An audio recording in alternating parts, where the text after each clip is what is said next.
Let's now quickly talk about how this course is going to be structured. The backbone of this course is the idea that we can see project management in the same way as we see the real world, that is, through the 6 visual pathways, which we are so comfortable with. Therefore, this course attempts to map the major concepts of project management through the 6 simple visual pathways to make this course true to its title, that is, the simplest guide to project management. We will use the 6 slices of the pie to guide through the numerous topics of project management through this simplified framework. We will also use another visual technique to make things simpler for us to understand the various processes involved in project management. We will use the concepts of systems thinking to visualize all the inputs and outputs feeding into the various processes of project management.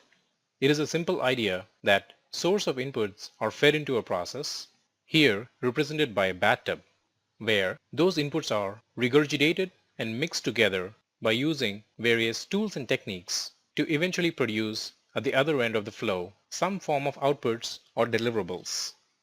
Think of this as opening a tap of water to flow into the bathtub, and in the bathtub is where all the project work happens.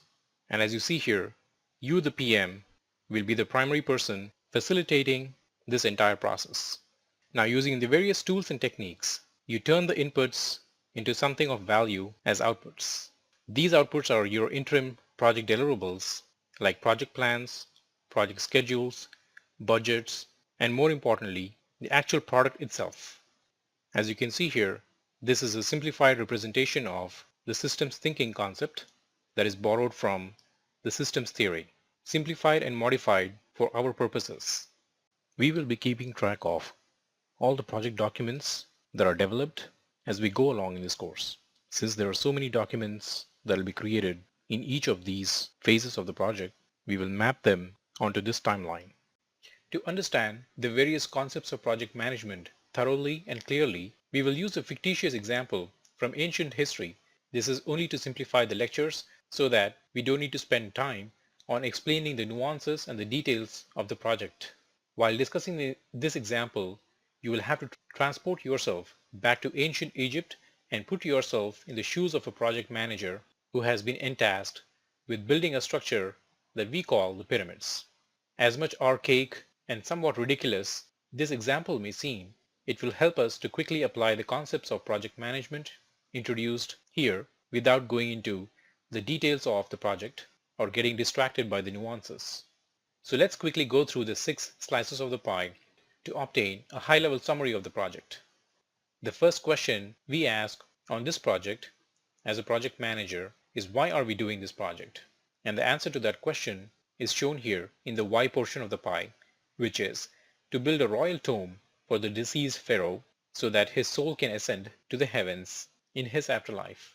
There may be other variations to why the pyramids were built in the first place. For the purpose of this course, let's stick to this simple explanation.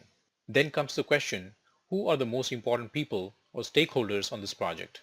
Well, the whole project is dedicated to one and only one person who is the most important stakeholder, the pharaoh, since it is for him that the structure is being built, and it is his remains, well obviously once he has checked out, who will remain in the structure that is going to be built. The other stakeholders on this project could be the ministers in the kingdom, various priests, astrologers, and other people of importance who may advise you, the project manager, on the expectations of the pharaoh. Then there is the actual product that is being built here, which is the pyramid.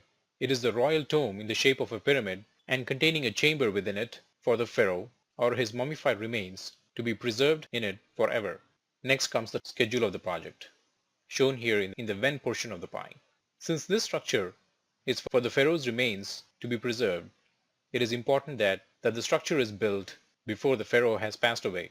And that means it is important that the project be delivered quickly and swiftly, using the least amount of time possible. Let's say the project schedule is at the most from 1 year to a maximum of 2 years. In the how much and the how many, you will have to find out how many people you will need to get this mammoth job done in terms of the number of laborers, stone cutters, transporters, and other people who will be involved in the construction of the pyramids. You'll also need to know how much of Egyptian money you will need to not only pay the workers, but also for the stones that may be coming from another place. As you already know, this is all happening in ancient Egypt on the banks of the river Nile, and this is shown in the where portion of the pie.